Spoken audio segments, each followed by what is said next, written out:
Ya, puji Tuhan. Gunakan kacamata Tuhan. Beberapa waktu yang lalu, baru-baru ini, ada suatu kasus di mana ada suatu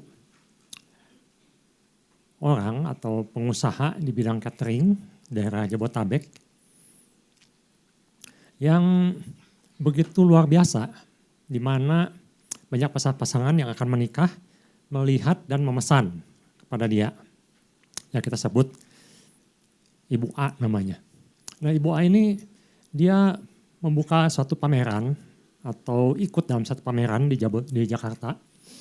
Dan dikatakan di situ stand-nya adalah stand yang terbaik. Stand yang sangat besar, megah, dan yang luar biasa. Dia berikan diskon yang besar. Bahkan disebutkan di situ ada seorang korban, kita sebut misalnya Ibu X namanya. Ibu X ini memesan pada dia dan diberikan bonus yang besar, diberikan bahkan dia katakan diberikan tiket untuk honeymoon. Dan di situ ditawarkan makanan-makanan yang mewah, makanan-makanan yang berbobot, bermutu, plus dekorasi mewah. Yang menarik di sini, Ibu X ini dia maksudnya ya belum menikah ya, saya sebut Ibu X. Ibu X ini bukan orang yang sembarangan, dia orang yang sangat-sangat teliti. Dia katakan, dia sebelum memesan, dia selidiki dulu ini perusahaan punya siapa, di mana. Bahkan dia tanyakan apakah punya kekuatan hukum, izinnya maksudnya. Lalu ditemukan bahwa perusahaan ini berbentuk PT, bahkan Ibu A ini bilang, sang pemilik ini bilang, kalau ada apapun, ibu bisa menuntut secara sah, secara hukum. Karena ini bentuknya perusahaan terbatas atau PT. Ada kekuatan hukum yang mewajibkan untuk mengganti rugi. Singkat cerita, Ibu X ini akhirnya memesan dan di situ dikatakan mereka harus bayar full. Dan tidak lama kemudian tersebarlah viral bahwa perusahaan ini adalah perusahaan fiktif, perusahaan yang menipu dan korbannya banyak ternyata sampai jumlahnya ber-MM jumlahnya. Dan temukanlah bahwa sang pemilik ini ternyata menggunakan dana atau uang yang dia dapatkan untuk yang seharusnya digunakan untuk servis jasa dia di acara pernikahan, dia pakai untuk keperluan pribadi, dia pakai untuk salah satunya untuk menyicil rumah atau KPR. Nah, maksud saya di sini adalah bahwa mata jasmani kita terbatas. Apa yang kita pandang terbatas, apa yang kita pikirkan terbatas. Bahkan orang seteliti Ibu X ini yang mempelajari segala sesuatunya sebelum mengambil keputusan pun bisa salah. Mata jasmani kita sangat terbatas. Oleh karena itu di Lukas pasal 11 ayat 34 Tuhan Yesus mengingatkan bahwa kita hidup tidak bisa mengandalkan hanya mata jasmani. Bahkan dikatakan di sini di ayat 34, matamu adalah pelita tubuhmu. Jika matamu baik, teranglah seluruh tubuhmu. Tetapi jika matamu jahat, gelaplah tubuhmu. Maksudnya adalah apa yang kita lihat, apa yang kita pikirkan, apa yang kita putuskan, itu berdasarkan apa? Kalau hanya dengan mata jasmani, maka zaman ini atau sekarang ini kita akan lebih banyak mengambil keputusan yang salah. Karena zaman ini kita diperhadapkan pada dua pilihan. Yang pertama adalah kabar-kabar yang sangat menggoda atau sangat menggiurkan di semua bidang. Bidang investasi, bidang pekerjaan, ditawar-tawarkan sesuatu yang mudah, sesuatu yang luar biasa, yang hasilnya besar, tapi tanda kutip, apakah itu sesuatu yang benar? Atau diperhadapkan dengan suatu kabar-kabar yang sangat menakutkan. Kabar tentang gempa lah, bukan artinya ini bukan sesuatu yang benar ya, maksudnya bukan itu kenyataan, tetapi kita diperhadapkan dengan berita-berita yang terus mengganggu dan membuat orang menjadi khawatir. Maksud saya itu. Berita-berita yang membuat khawatir, membuat takut. Tapi pesan Tuhan di minggu ini jelas mengatakan bahwa Tuhan ingin kita semua menang. Tuhan berikan kunci-kunci kemenangan. Dan kuncinya di minggu ini Tuhan katakan kita harus pakai kacamata Tuhan. Kita tidak bisa mengandalkan mata jasmani. Bahkan kacamata jasmani kita bisa menjatuhkan, bisa merusak. Bahkan kita bisa kalah. Tapi Tuhan ingin kita terus berjalan di jalan kebenaran. Sehingga kita boleh mendapatkan seperti apa yang Tuhan lihat, seperti apa Tuhan inginkan. Kadang-kadang apa yang kita sudah anggap benar, seperti yang Bapak Gembala katakan, kebenaran itu seharusnya mempengaruhi semua lini kehidupan, semua faktor. Tapi itu tidak mudah. Memang juga rekan pengkhotbah Pak Martin katakan, orang Farisi pun tahu kebenaran, tahu firman Tuhan. Tapi mengapa mereka mengambil langkah-langkah yang Tuhan katakan mereka ini orang-orang yang menyalahgunakan firman Tuhan. Orang-orang yang hanya mementingkan diri sendiri, menjadi batu sandungan. Kok bisa begitu? Berarti ada sesuatu lagi yang lebih penting, yang dimana kita harus bisa melihat melampaui mata jasmani, di mana di situ ada sesuatu yang harus kita pakai, di mana kita harus bisa lihat, yaitu mata rohani kita, sehingga kita bisa melihat dengan tepat. Harus tepat, seperti apa yang Tuhan inginkan. Contohnya, ketika Rasul Paulus ketika itu dia ingin menginjili di daerah Bitinia, dia hendak naik ke atas ke daerah Galilea. Apakah itu sesuatu yang salah? Jelas, Rasul Paulus waktu itu berjalan di koridor kebenaran firman Tuhan. Tetapi ada sesuatu yang menarik di sini.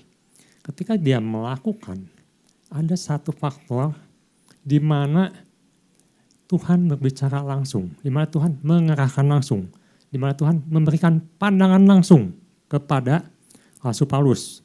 Rasul Paulus memakai kacamata Tuhan dan dilihatnya lah bahwa dia harus ke Makedonia. Dia melihat ada orang-orang yang minta tolong di sana. Dan Tuhan katakan, kamu harus ke Makedonia.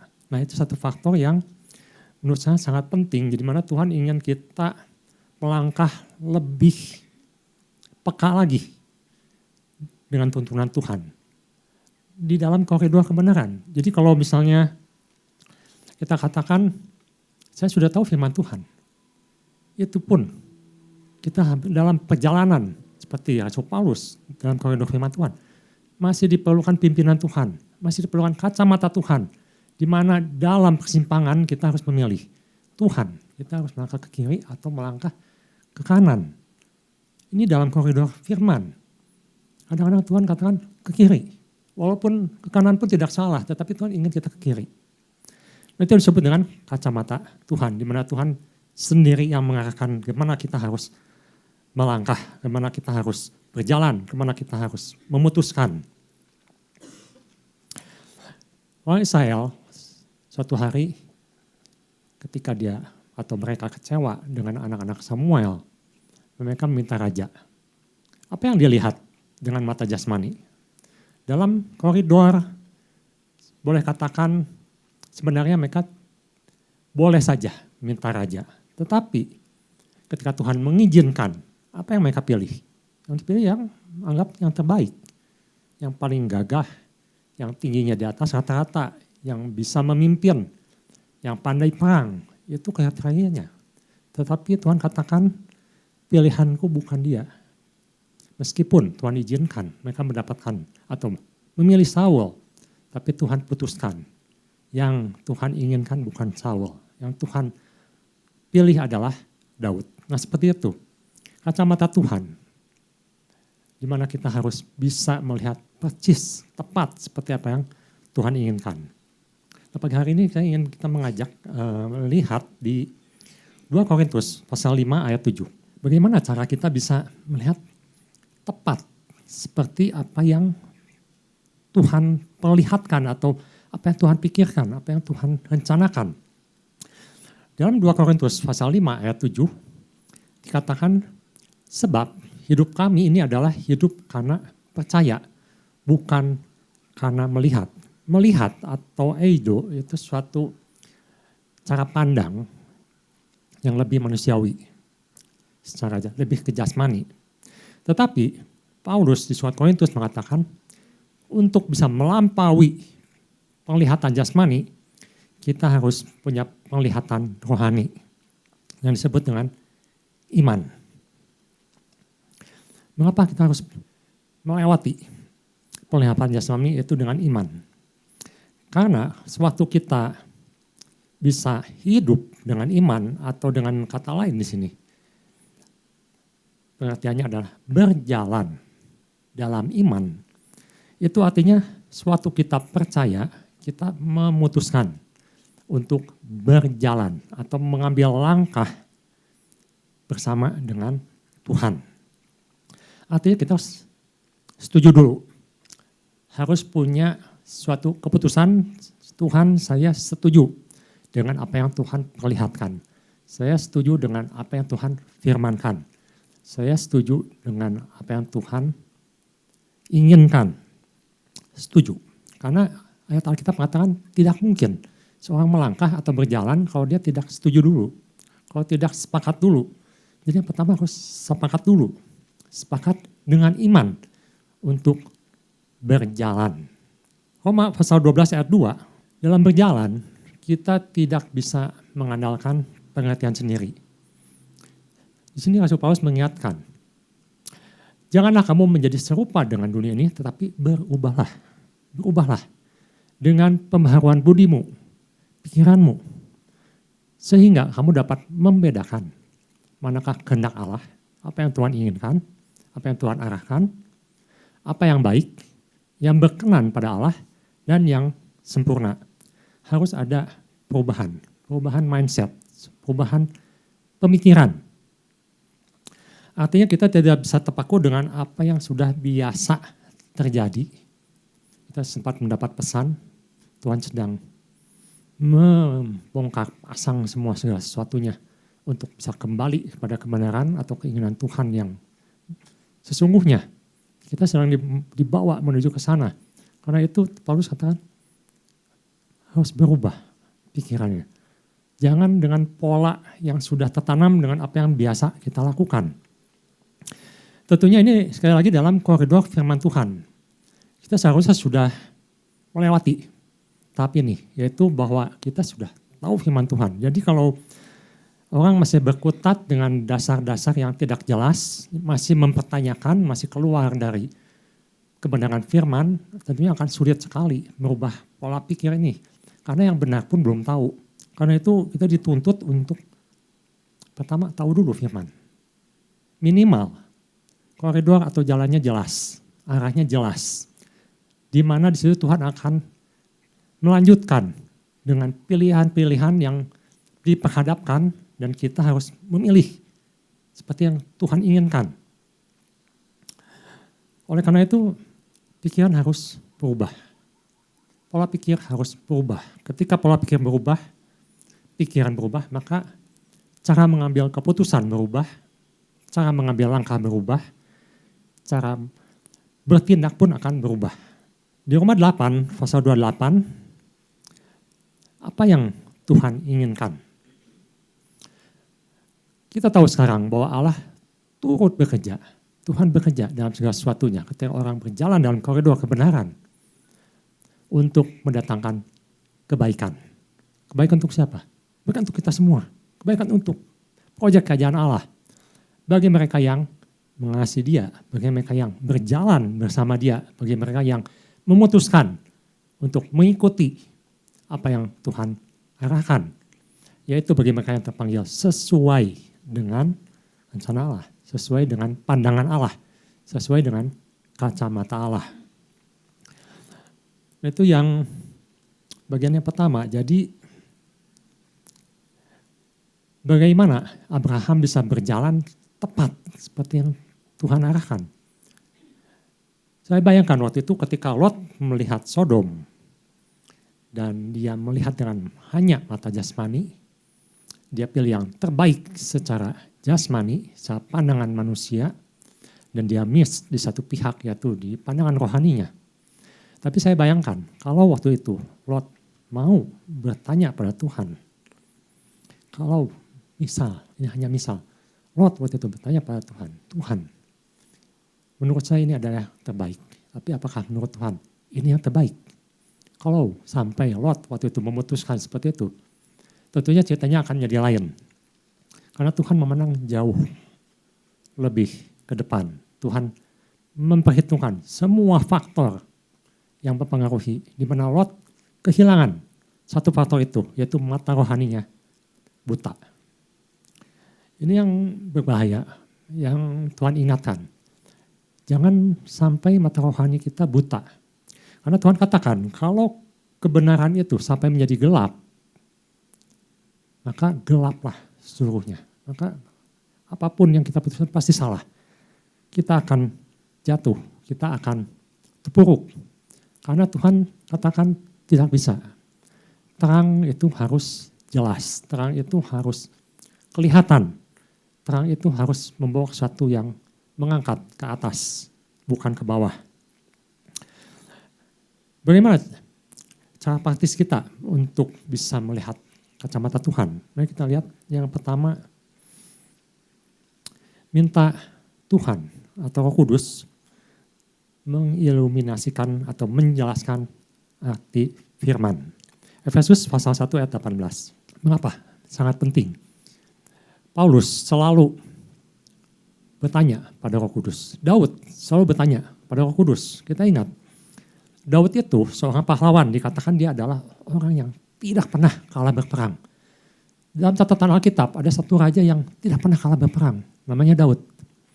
Dikatakan Daud selalu menang kemanapun dia pergi. Tapi satu saat ketika melawan Filistin, Daud bertanya pada Tuhan. Dan 3 kali Daud bertanya, apakah Daud kurang pintar, kurang hebat dalam strategi? Bukan soal itu. Tapi Daud selalu bertanya pada Tuhan, Tuhan, apa yang harus saya ambil? Tindakan apa yang harus saya ambil?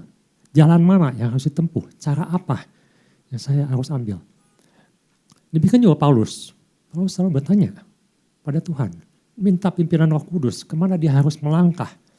Meskipun saat itu belum ada yang menginjil atau menyampaikan kabar baik ke Makedonia. Paulus melakukannya ke daerah orang-orang asing atau orang Yunani. Mengapa Paulus bisa begitu? Karena dia minta Roh Kudus untuk memimpin, menjelaskan. Di zaman modern ini kita harus tahu firman. Kalau tidak tahu firman, bagaimana Roh Kudus mengiluminasikan? Kita akan terombang-ambing antara kebenaran dan ketidakbenaran. Kalau orang hanya mengandalkan perasaan atau feeling dalam mengambil keputusan, termasuk dalam perkara rohani, maka dia cenderung untuk menjadi okult atau ke okultisme. Karena dia hanya mengandalkan perasaan. Istilahnya ngeroh tapi tanpa kebenaran firman. Pasti jadinya okultisme. Dan ini banyak terjadi, bagaimana banyak oknum-oknum atau orang yang memanfaatkan di zaman sekarang dengan kedok agama untuk memelintir, mengarahkan, termasuk orang percaya, keluar dari firman, menjadi satu penyembahan berhala atau pada pemimpin tertentu. Mengapa bisa demikian? Karena tidak mengerti firman, tidak tahu firman. Karena itu Efesus pasal 1 ayat 18, Paulus mengatakan, dan supaya ia, atau Tuhan, Roh Kudus, menjadikan mata hatimu terang. Atau dengan terjemahan lain mengatakan, biarkanlah Roh Kudus yang mengiluminasikan atau memberikan suatu pengertian supaya mata rohanimu menjadi jelas. Agar kamu mengerti, supaya kita mengerti pengharapan apa yang terkandung dalam panggilannya, betapa kayanya kemuliaan bagian yang ditentukannya bagi orang-orang kudus. Apa maksud Tuhan dan apa pengertian yang harus kita dapatkan ketika kita mau dipimpin oleh Roh Kudus. Ayat 19.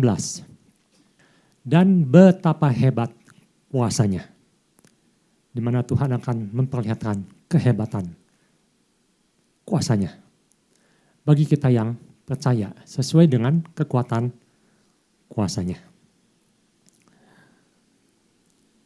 Jadi Roh Kudus harus memimpin. Zaman sekarang yang benar, yang mirip benar, sedikit benar, kelihatannya sedikit salah, itu sudah sangat-sangat sulit. Dan kita akan semakin melihat, semakin sulit kita harus mengambil keputusan. Contoh, saya sempat sampaikan bahwa zaman sekarang ini teknologi sudah begitu luar biasa sehingga yang disebut Bapak Gembala jelaskan kemarin, imitasi atau buatan. Imitasi itu buatan manusia di mana sekarang seolah-olah sudah bisa mengalahkan yang alam, ciptaan Tuhan. Kalau Ibu Bapak ikuti perkembangan teknologi saat ini, di mana manusia sudah bisa membuat partikel matahari yang katanya suhunya sudah lebih tinggi dari matahari itu sendiri.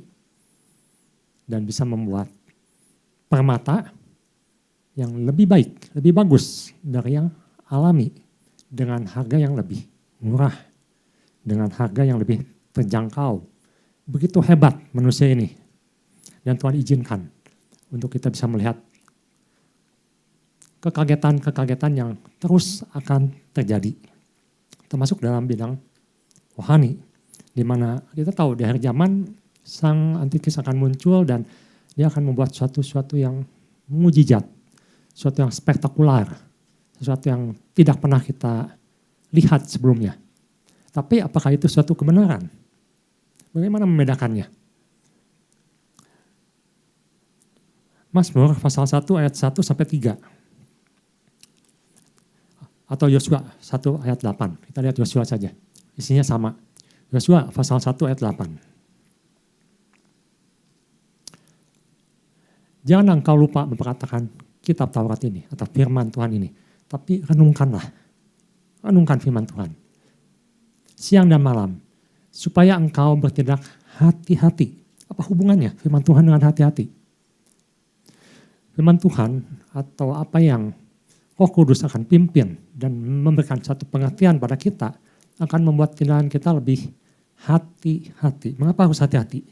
Karena akan banyak pilihan, akan banyak cobaan, akan banyak sesuatu yang sulit untuk diputuskan.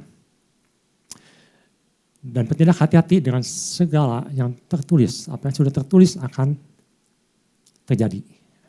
Sebab dengan demikian perjalananmu akan berhasil dan engkau akan beruntung. Dengan kata lain, orang yang gelap mata rohaninya, yang tidak memakai kacamata Tuhan, dia tidak akan pernah tahu kemana atau apa yang harus dia ambil, apa yang harus dia putuskan. Kadang sesuatunya gelap. Tetapi orang yang mau ikut pimpinan Roh Kudus, yang mau menundukkan diri pada kebenaran firman dan meminta pimpinan Roh Kudus akan Tuhan bukakan. Oleh karena itu saya sangat mengerti ketika Bapak Gembala menginginkan kita lebih lagi masuk dalam penyembahan berbahasa roh supaya kita semakin lebih peka lagi.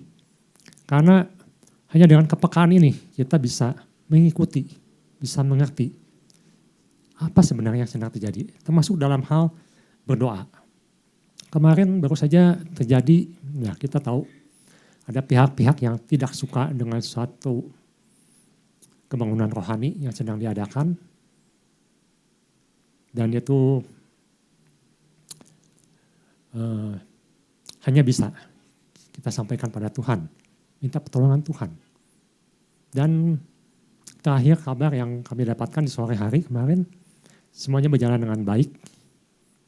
Firman Tuhan boleh disampaikan dan juga kita bisa melihat di situ bahwa Tuhan masih bekerja. Tuhan turut bekerja dan Tuhan menjawab setiap doa-doa yang kita sampaikan pada Tuhan. Doa-doa yang kita minta pada Tuhan. Melampaui apa yang kita pikirkan, melampaui apa yang kita lihat. Dan ini harus semakin kita tekankan di akhir zaman ini. Yang kedua, kita harus taat. Untuk apa kita mengerti firman Tuhan, untuk apa kita bisa mengerti apa yang Roh Kudus arahkan kalau kita tidak taat. Kalau Paulus tidak taat ke Makedonia, mungkin Apolos yang ke Makedonia. Paulus tidak mendapatkan atau tidak bisa mendirikan jemaat Yunani di sana. Orang lain yang akan melakukan. Karena Paulus tidak mau kalau itu yang terjadi. Tapi kita lihat suatu teladan di mana Paulus menundukkan diri pada pimpinan Tuhan, pada pimpinan Roh Kudus. Di mana ada satu pilihan. Paulus lebih suka ke Bitinia, ke Galilea. Karena dia sudah menguasai daerah itu. Masa kecil. Tapi Paulus memutuskan dia mengikuti pimpinan Roh Kudus ke Makedonia, ke daerah Romawi, daerah yang lebih gelap. Di mana orang Yahudi tidak terlalu banyak di situ.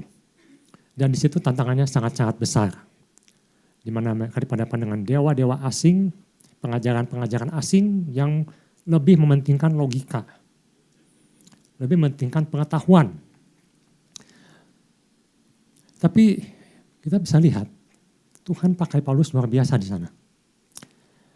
Kita lihat di Yohanes pasal 7 ayat 17 bahwa kita bisa berjalan bersama Roh Kudus dalam pengertian learning by doing atau sambil melangkah, sambil belajar.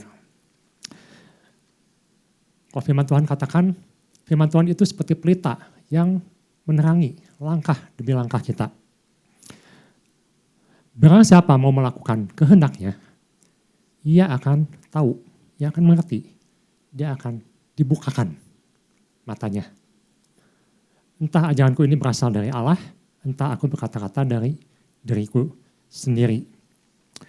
Orang yang mau melakukan kehendak Tuhan, yang mau berjalan bersama Tuhan, yang punya keinginan untuk melakukan apa yang Tuhan arahkan, dia akan mengerti, dia akan tahu.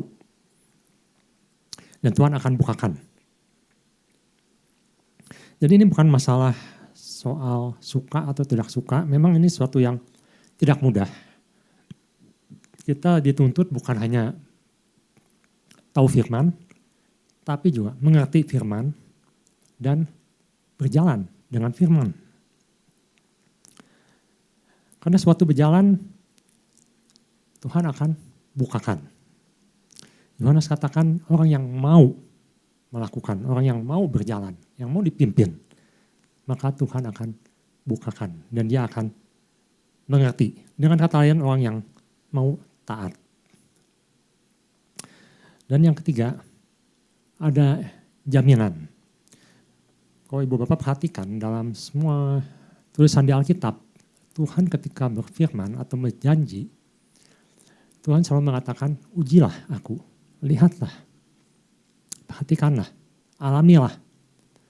Apa yang Tuhan katakan itu pasti terjadi.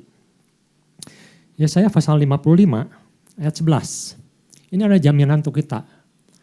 Kalau kita mau minta Roh Kudus memimpin, mengiluminasikan, berikan pengertian, memilih untuk taat berjalan, maka Tuhan katakan dalam Yesaya 55 ayat 11, demikianlah firmanku yang keluar dari mulutku, apa yang sudah dikatakan, apa yang sudah ditulis dalam Alkitab, ia tidak akan kembali padaku dengan sia-sia.